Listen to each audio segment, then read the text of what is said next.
I've been reading books wrong for years. And it's like, now I know how to do it. The difference between understanding it and remembering it. Memory is actually a result of recall. Put the book down and think about like, what's one lesson I learned from this? And you want to repeat that the next day, the next week. Overrated or underrated self-improvement books? Underrated still. Underrated. I have 3 copies of the book. I've read it at least 5 times. Underrated. Way underrated. That's the book that I think literally everyone should read. His best book, underrated. Maybe slightly overrated and needs like an update. It was probably underrated at that time, and then 20 years later, maybe it doesn't apply as much today. Positive affirmations, books like that. This guy took the exact opposite approach. One is, don't be sad, you're making everyone uncomfortable. I call it like next book syndrome. It's like, oh, this next book that I read will solve my life and all my problems. The reading isn't the problem, it's the taking action part. Welcome to 2%. I'm your host, Michael Easter. Summer happens to be peak book reading season, so we are going to be talking books with Alex Wieckowski. He runs the popular Alex and Books channels. They're on Instagram, TikTok, Twitter, YouTube, and he's got amazing wisdom about books. The guy reads 2 books a week and has done so for the last decade. He and I are going to share our favorite books of all time, the lessons we learned from them, and the lessons that you can use right now without even having to read the book. So with all that said, we'll bring on Alex.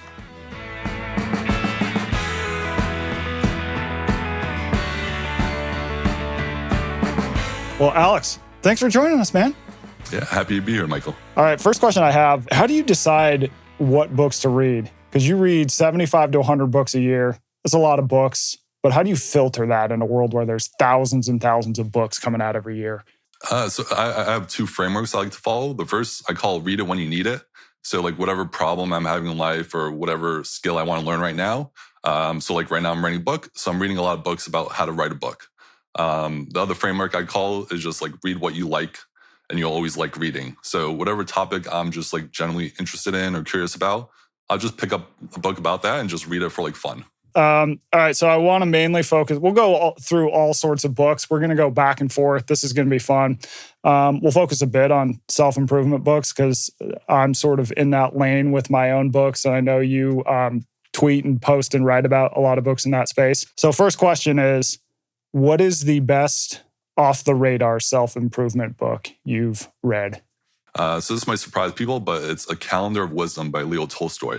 So everyone knows Tolstoy as like this famous fiction writer, but this was actually his most impactful book, and he said himself. And basically for 15 years, whenever he read or came across a like interesting quote or piece of wisdom, he just jotted that down in his journal.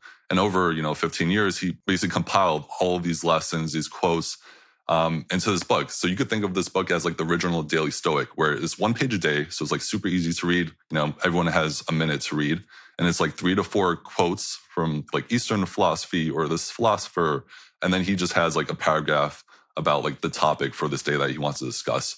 So this is definitely one of those books. I think people will be surprised to know that Tolstoy wrote a nonfiction book, but highly recommend it. It's super easy to read and definitely think it's like a under the radar type of book. I haven't even heard of it, but it sounds absolutely awesome, especially the fact that, like you said, you got like a minute a day, 2 minutes a day, you just read it, you learn something, you walk away. All right, so my answer on this, I had to think about this. I went back and forth in my head. My answer is The Power of Myth. So caveat is that this is a book, but it started as a series of interviews between Joseph Campbell and the journalist Bill Moyers, and they basically transcribed it and put it in book form. But what I like about this is Campbell, who's this mythologist, studied all these myths from around the world. And he basically walks through how myths work and how they can help you in life. So a lot of it hinges on, I think the opening section is about the hero's journey, which is basically, when you look at all these myths, everything's good in the main character's life at first, and then some problem happens. Something comes up where they have to solve. They don't want to do it, but then they do it. And they get pulled into this world of hardship, adventure, trials, all this BS. But by going through that, they come out the other side a better person. And you see that in all these different myths. So to me, I think what that book did for me is it really helped me understand why problems are actually opportunities. Like that is fundamentally where humans learn. And like myths identified this thousands of years ago. And then subsequently, we have psychologists come in and go, yeah, people who view challenges in their lives as opportunities or reflect back on them and go, hey, what did I learn from this? Those are the people that tend to grow more and just have better outcomes across the board. Yeah, and just to add to that, I think Campbell's most known for his A Hero with a Thousand Faces. That's like his most popular book. And like I tried to read that book, but it's so complex and goes really deep into the details. I actually tell people the same thing, like check out The Power of Myth, because it's like an interview. So it's way easier to read. And basically you get 90% of that book in like a short amount of time. Yeah, totally. Hero with a Thousand Faces is rather dense. It uses a lot of like complex academic. I mean, it's awesome, but Power Myth is way more approachable. Another thing is I'm usually more of I want to read paper books or at minimum a Kindle. I'm not a huge audiobook person, but I will say that book in audio form is actually amazing because it's the actual audios of the interviews. So you have the two going back and forth. They put some like interesting music behind it. I mean, it's awesome. So I'll give that one props as a good audiobook. All right, next question. Best book that isn't about self-improvement, but that actually provides good lessons for living. So I'll go with The Forgotten Highlander by Alistair Hart. I hope I'm saying that right. But this guy, basically, he turns 20 and he gets drafted into World War II. So he gets sent to Singapore. They get attacked by the Japanese, and the Japanese end up overtaking them, and he becomes a prisoner of war. And he ends up being a prisoner of war for 750 days. Holy crap. And his story is just absolutely crazy. So first he gets captured. He gets sent to like a labor camp. He's forced to, work 7 days a week, barely any food. The food that they do get, it has maggots. They're in like the jungles. So like the conditions are absolutely terrible. He gets all these diseases. But the worst part is like after like a year and a half, they finally start moving some of the prisoners and they put them on a Japanese ship. And that ship actually gets torpedoed by the US military. Jeez. And so then so he somehow survives that. And he's on a life raft or like, some piece of metal for 5 days out in the sea. And, no food, no water, just baking in the sun. And after 5 days, like a ship finally finds him. And he's like, oh, I'm finally getting rescued. Nope, it was the Japanese Navy again. So he becomes a prisoner again. And he gets sent to a mine. And, he's forced to do more labor. And that mine was actually near Nagasaki. So when the atomic bomb drops, he actually feels that. So he's also somehow like survives that. Wow. And then finally, the war ends, the American forces come, he's finally freed. And he actually goes back, lives like a relatively normal life, marries an amazing woman, and he lives to like 101 or 102.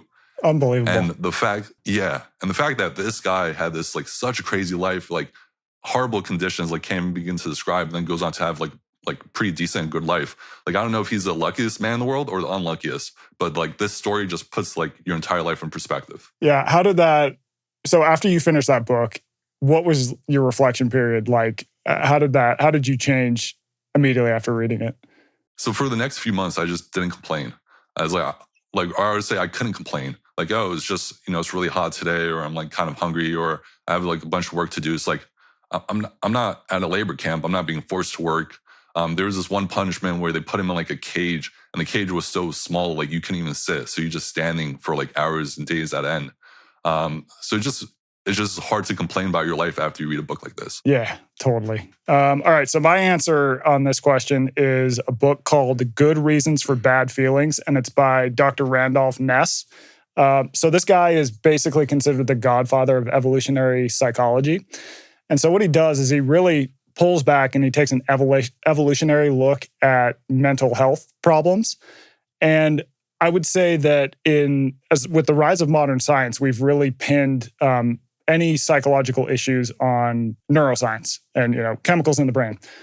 But this guy says when you pull back, he sort of asks, all right, if mental issues are bad, why wouldn't they have been weeded out by evolution? Right? It doesn't make sense. So they had to have some purpose.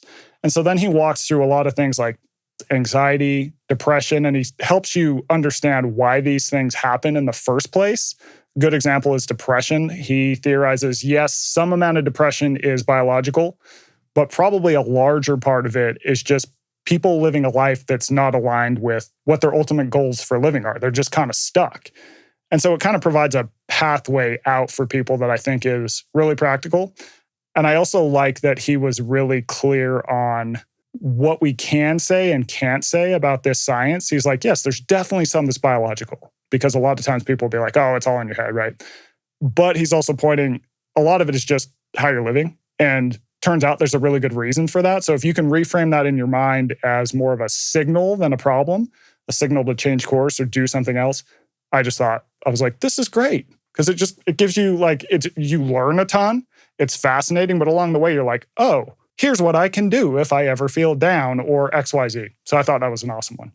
Yeah, that one sounds fascinating. I'm going to add that one to my reading list. He did another book years before that was called Why We Get Sick. He wrote it with a co-author who was looked at sort of evolutionary reasons around health problems. So that's kind of the book that I would say made him famous, but then he sort of took that same idea and really just focused it on mental health. So it's a good one. A fiction book that actually changed your behavior. That is to say, you read this fiction book, it's all made up, but then you did something different and your life improved. I'm going to go with The Picture of Dorian Gray by Oscar Wilde. To give the synopsis, it's basically like this rich young dude. He loves his life. And one day he gets someone to paint a portrait of him. And he says, like, wow, this portrait is so beautiful. I look so good. I wish that I could look this way forever. And he basically spoiler, he kind of curses himself because he realizes that he can go and do things, like bad things, and he doesn't get affected by it. His portrait does. So something happens where I think he drops like a glass and like cuts his face or something like that. But then it like heals like right away. But the portrait, it has like a scar on his face. And over the next, 10, 15, 20 years, goes gambling, he starts drinking, he's just hooking up with everyone left and right, going to all these parties and just living this life of sin basically. But he stays the same forever, he looks the same. But he realized the portrait gets uglier and uglier and uglier. And he basically starts to realize he could almost get away with anything, but that kind of takes him, like he has a downward spiral where he keeps doing worse and worse things and eventually like commits murder. To give the ending away, he tries to destroy the portrait, but in the end, he ends up just killing himself because the portrait is him. What I basically took away with that is like, you could do bad stuff in life and it might not reflect on you immediately, but internally, it is kind of like destroying you, it's hurting you. And in the long run, the actions you take will have an impact on you in your life. And I kind of have a theory that the more aligned you are with your purpose, like you were saying, the less vices you have. And that book basically like impacted me to like try to stay on the right path, do the right thing. You'll have a good life. And like, you basically don't want to fall to temptations in life. Yeah, that makes sense. And probably the fact that you're seeing this all unfold in this main character's life. And, you of course aren't going out going, oh, I gamble a ton, I do all these crazy things. But you're like, oh, you see one step lead to another. It's an unfolding. He doesn't go out and murder someone on day one. It's just this sort of downward spiral of acceptance. And then you just see him slowly devolve because of these small choices he makes every day. Yeah. Now, like I'm in my 30s and I see like all the kind of friends I was with in my 20s, like the small actions they took, like maybe the friend that kind of went out drinking multiple times a week. Now I see them and they're like overweight or unhappy in life, or this kid that, really got into like sports gambling, spends way too much money and now it affects him like a negative way. And you don't see the actions over a day to day, but over the years, over the decades, they really build up. And so like everyone has like this portrait of themselves, but you won't see it until like, decades down the road. Yeah, that makes sense. All right. I think my answer, I had to think on this because I will admit I don't read a ton of fiction. I'm always in the trenches reading nonfiction stuff because it kind of influences my own work. But I would say East of Eden had a big impact on me. One, just extremely well written. You just feel like you're in the place it's set, which is kind of the farming area of California. And it has this like big arc of time following this family across time.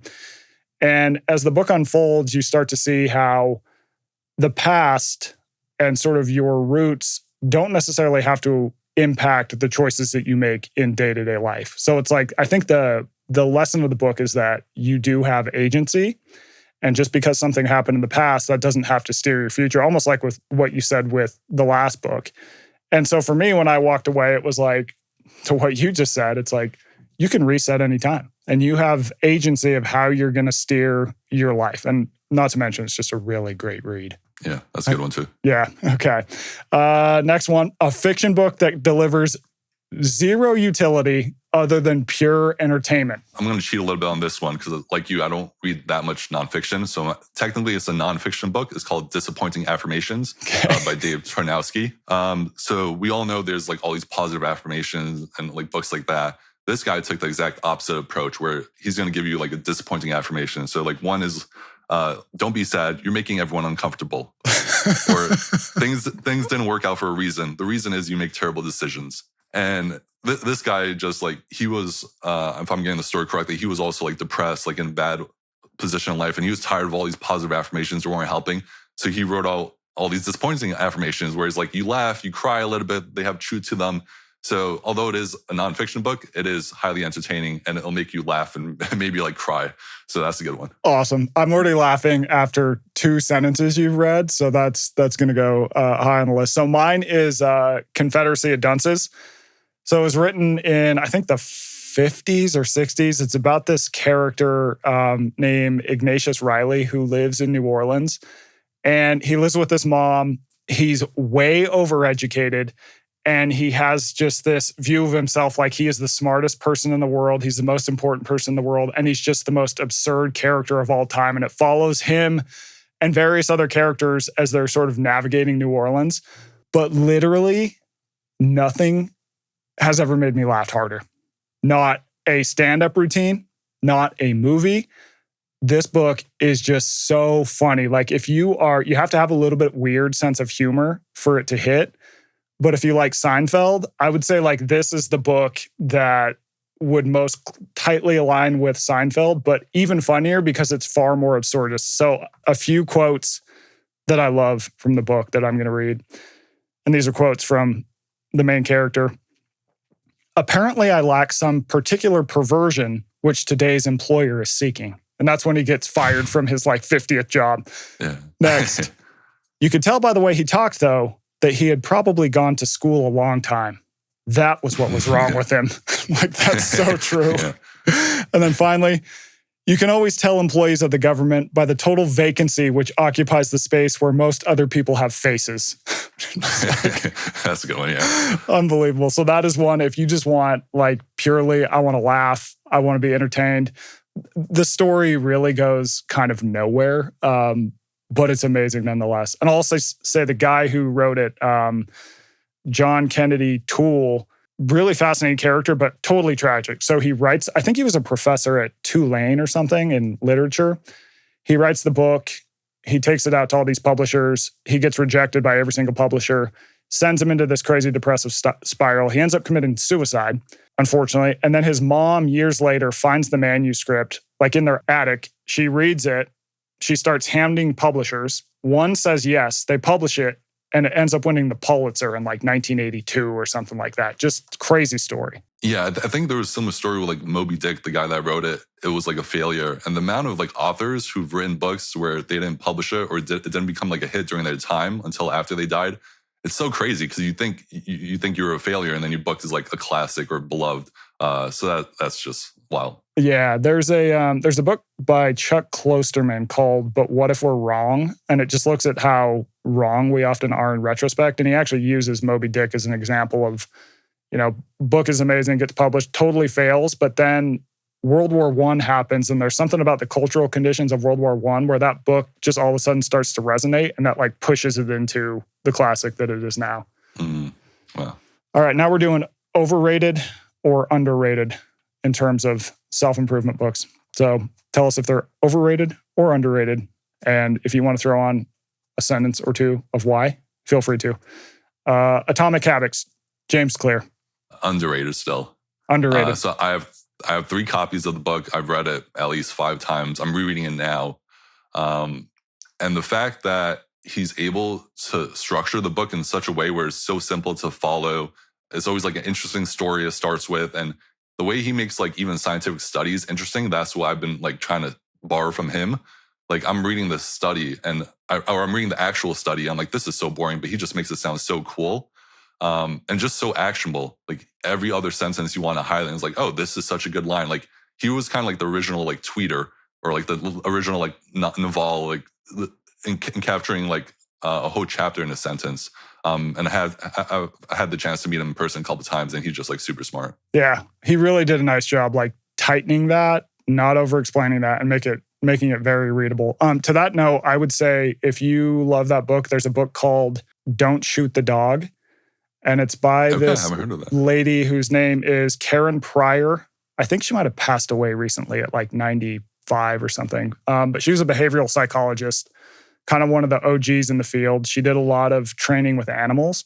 And so it really looks at behavioral psychology, how to instill habits in animals or humans, and also how to break habits. And it's great because she's been in the trenches. She's got all the academic background, but she's actually like on the ground doing the work. So you get a lot of cool anecdotes. So I would check that one out if I were you. Okay, we'll do. Next book, 7 Habits of Highly Effective People. So this might surprise you, but I actually haven't read that book. Okay. I read it a long time ago. I can't even remember much about it. So we'll call it neutral, I guess. Man's Search for Meaning. Underrated. Way underrated. I think, yeah, even though it's also sold like millions of copies, like, again, incredible story, gets sent to like, concentration camp, survives it, is able to motivate himself to survive. And he basically, because he was a psychoanalyst, he starts looking at why do some people give up while others don't? And what was the reason for doing so? And then, he also goes on to become a professor, and write multiple books and able to live like a really normal life compared to other people that also survived and then weren't able to. So the way he kind of has a lens on life and just such a crazy experience, that's a book that I think literally everyone should read. Yeah, I agree. And I think what makes that book so strong is he had the experience, but then he also had the academic background and like the therapy background. So he could really take this extreme experience, which thank God most people are not going to go through, but apply it to help you understand, oh, here's how this applies to my life, which was awesome. Did you read 12 Rules for Life, Jordan Peterson? Yeah. Also, I would say his best book, underrated. What I love most about him is that he took a psychology lens on religion and even like Disney movies, like analyzing it in a unique way. And like you said, the hero's journey, like he has this great lecture on The Lion King and how that's like the hero's journey. It is a little bit harder to read. I kind of think of his book as like a more advanced version of The Subtle Art, where the lessons are super similar. It's just he has a lot more psychology and academic background, and he just has like more religion and philosophy in his book compared to Mark Manson's book. But those two books I find like super similar. Yeah, that makes sense. We actually inspired by Peterson's lecture using The Lion King on the hero's journey. I would actually make when I was a professor at UNLV and I taught like this 400 level writing class on how to structure narratives, I would make them watch The Sandlot, because The Sandlot is, if you watch the first like 20 minutes of that, it is perfectly structured for how to build a story. It's like you take this character, things are fine. Oh, but now we have to move and stuff sucks. And then like, oh, now this guide comes in the form of, I forget his name. Is it Vinny or something? The kid who's really good at baseball. And then he sort of sets off on this new course. But then we have a problem with like the ball that was signed by Babe Ruth gets hit into the dog's yard. It's just like amazing. 4-Hour Workweek. I have to say maybe slightly overrated just because it's a bit outdated. I think it was published in 2004. So like a lot of the lessons or the principles are still applicable, but a lot of he has like a lot of links to things and he tells you like, you can do this instead of that. So now that it's been like 20 years ago, I feel like it needs like an update. Yeah.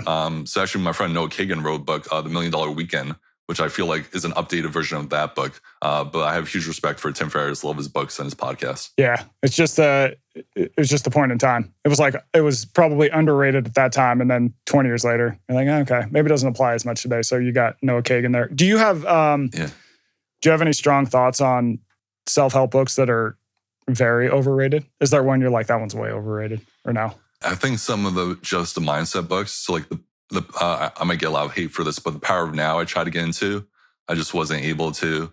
I know a lot of people like The Secret. Some of those like spiritual books, or where it's just like you just need to change your mindset. It's like that changing your mindset is just step one. Step two is actually like taking action. You can't just, all right, I'm going to think positively and my life's going to get better. It's like, no, that's the first step, but then you actually have to make it better. Yeah. And I would argue that the mindset comes after the doing something. Like you have to do something because you learn by the doing, and then the lesson becomes like, oh, I now think differently about myself. Yeah, agree. All right. Let's say you're going to start a cult, as we all do. Every now and then think about, you know what I could do? Lead a cult. What book would you assign if you're going to start a cult? I have this book, The Elephant in the Brain. So basically it's written by one of the people, or the psychologist, the other one's like a blogger. And what's fascinating, like the two-sentence summary is that everything we do in life, you have the reason you tell people and kind of like a deeper, maybe sometimes darker reason.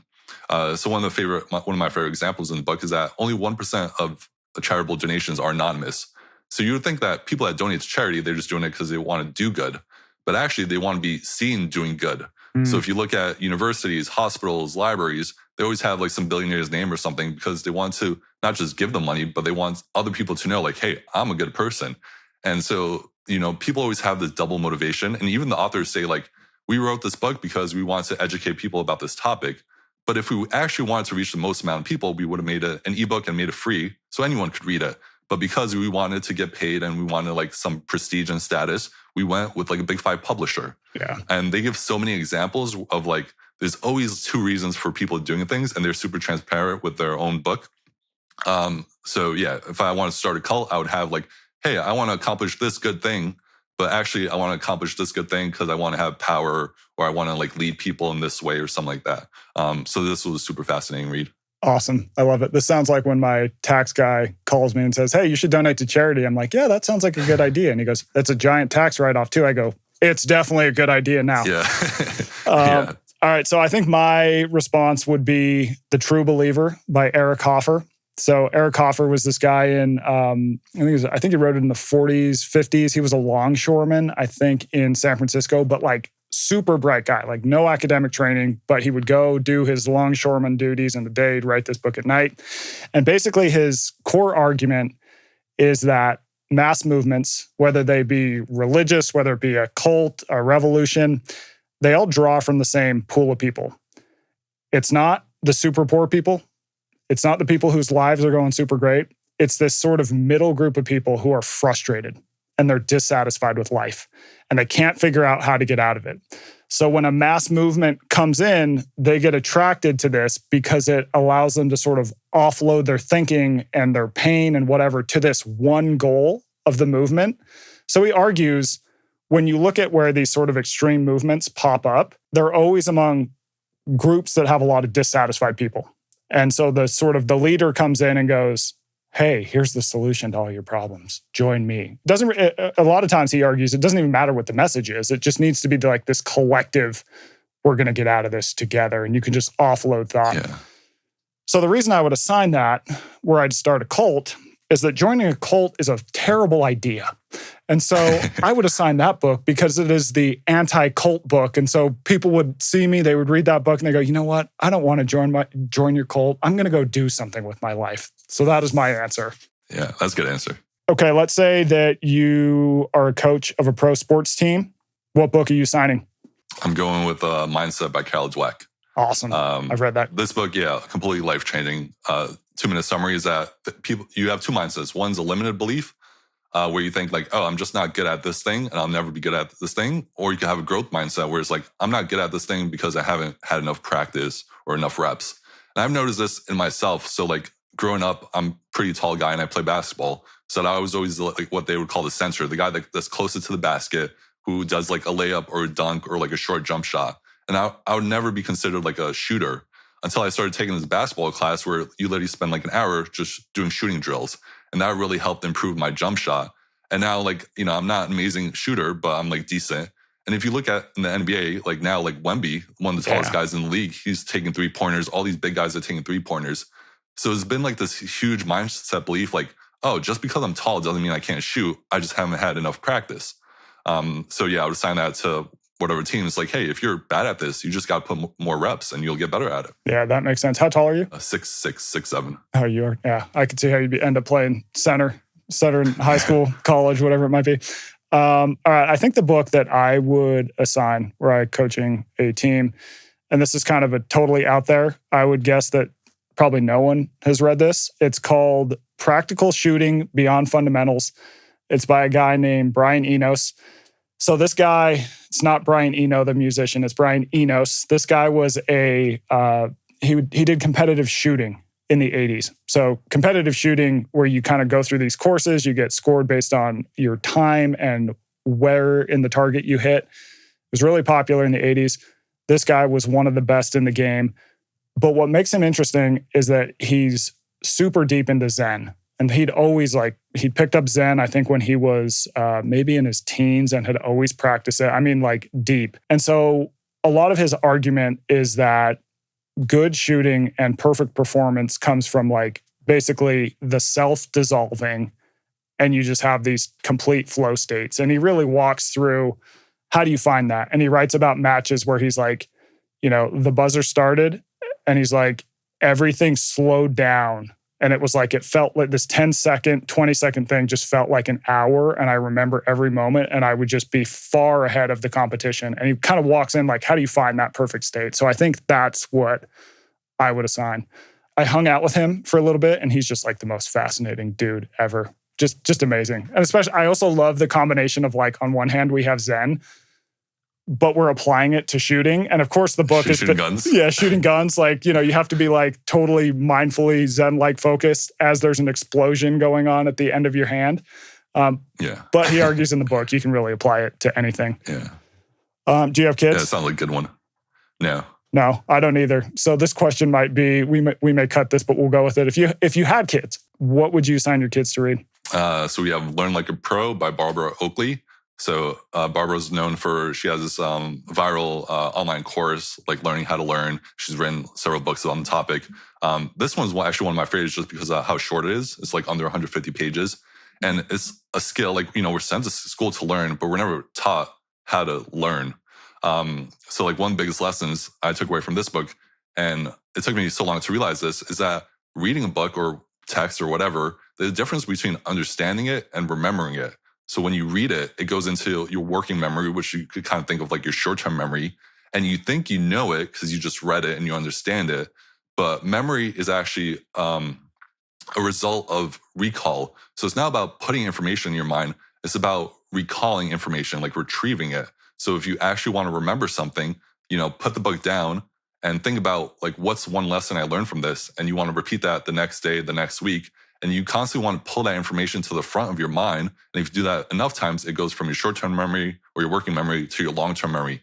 And that was like a big unlock. It's like, oh, like I've been reading books wrong for years. And it's like, now I know how to do it. And she covers all these other topics. So anyone who's a student should check out this book. I love it. I think my answer would be, I'm not going to say The Comfort Crisis because I wrote that book, and it would be, and also if I had children, they'd be living with me, and I'd probably be telling them about that. Although they'll be living it. Yeah, they'd be living it. I have had a lot of parents assign that to their kids. I think I would say a book called The Score by T. Wynn. We recently actually had him on the podcast, and he's a philosopher at the University of Utah.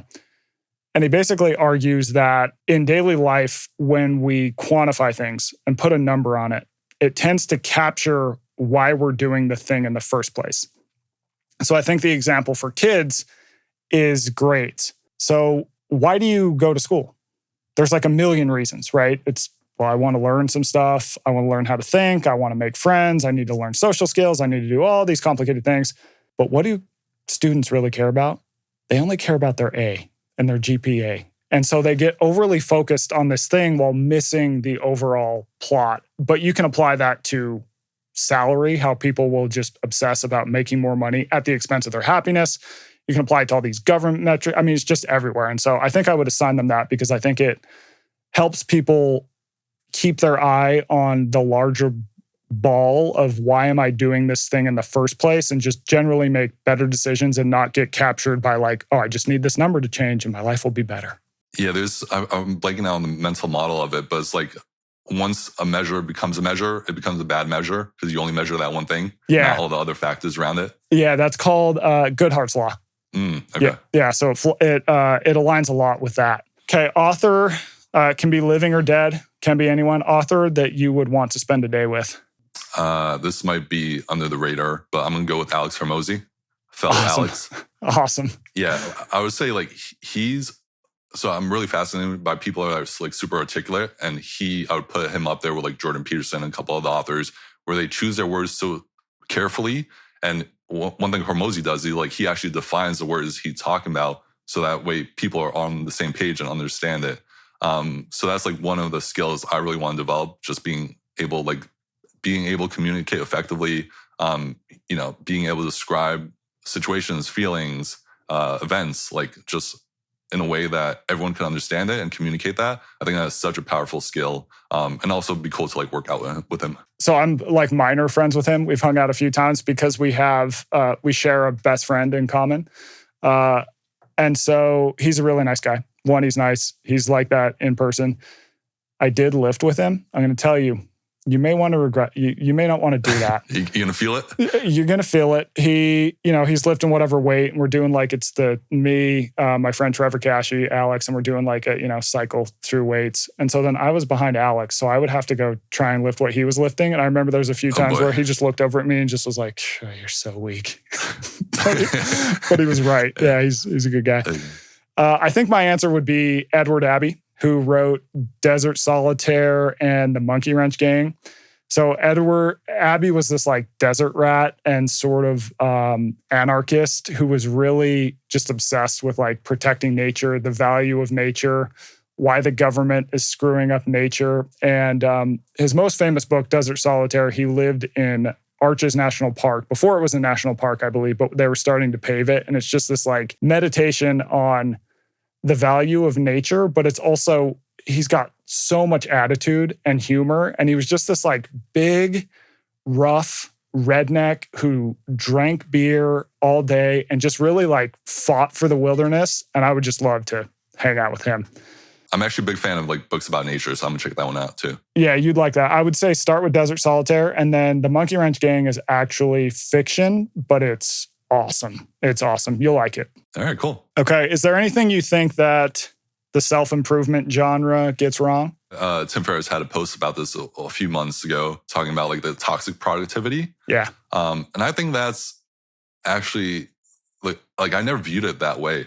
I think so many people think like, oh, I need to become productive or better, and then my life starts. I think as your life starts, there will always be room for improvement, but you will never achieve like that perfection. Like I know I'm never going to play in the NBA, just like not good enough, too old. But I still like to work out to get better in fitness, get better in cardio, so that way I can play better at basketball. And I think like people might say like, oh, I'm not going to start dating until like I love myself or I fix all these problems. Like, well, you're never going to fix all the problems. So the point is like to start dating, and you might find a partner that helps you, which is what happened to me. So I think you should be able to read productivity and all these self-improvement books and know that you're never going to achieve perfection, and you shouldn't try to, but you can constantly like improve yourself just a tiny bit better and be happy with where you are, but also be motivated to become better version of yourself. But you got to be able to hold those two thoughts together. Yeah. And I think sometimes too, people can read too many books before they actually act on them. Like the key is like, obviously read books that are going to help you, but then afterwards you kind of have to go, all right, how am I going to use this in the world and actually go out and do it? Because that's where the magic happens. Yeah, that's the other thing. I call like next book syndrome. It's like, oh, this next book that I read will solve my life and all my problems. But if you've already read, dozens or hundreds of books and you haven't taken action, the reading isn't the problem. It's the taking action part. And I think for fiction books, if you just read the book, that's totally fine. That's the goal of reading non-fiction. But the goal of reading nonfiction is action, not just finishing the book. So, if you finish a book, just try to take one idea or one lesson from it and go apply that one lesson. And even if you just do one thing, one change in your life, I think that makes the time spent reading the book worth it. Yeah, I'm with you. I think for me, in the nonfiction and self-improvement space, sometimes there's too much certainty, right? It's like, here's the one big idea that's going to just completely overhaul everything. But there's, competing books that are all saying same big idea. So when I'm writing books, I try and like hedge, there's other reasons for things. I also think that, especially books that try to use narrative, I think that authors would maybe be better served if they did more on the ground reporting and talk to people instead of solely reading studies. Because I've found in my own work, like I could read a study about, some group somewhere in the world, but when I go and travel and actually meet that group, you find that like there's a lot of stuff in the study that's like completely wrong because things have changed over time, or like the scientists were there for like 24 hours, so they didn't really get to the bottom of things. So I think that more authors would be better served to just kind of get out in the world and learn things. Yeah, and just to give an example, for your book, The Comfort Crisis, I remember, or the two biggest takeaways were, one, take the stairs as much as possible. So like whenever I'm going through like the New York City subway, I'm like, all right, let me just take the stairs instead of the escalator or the elevator. And one, it's faster. Two, you get your steps and your cardio. And it's like I think you said it was only 2% of people take the stairs, and you actually see in real time. So that's like kind of cool to see. And the second one was like the Misogi, like pick something really hard to do for that year.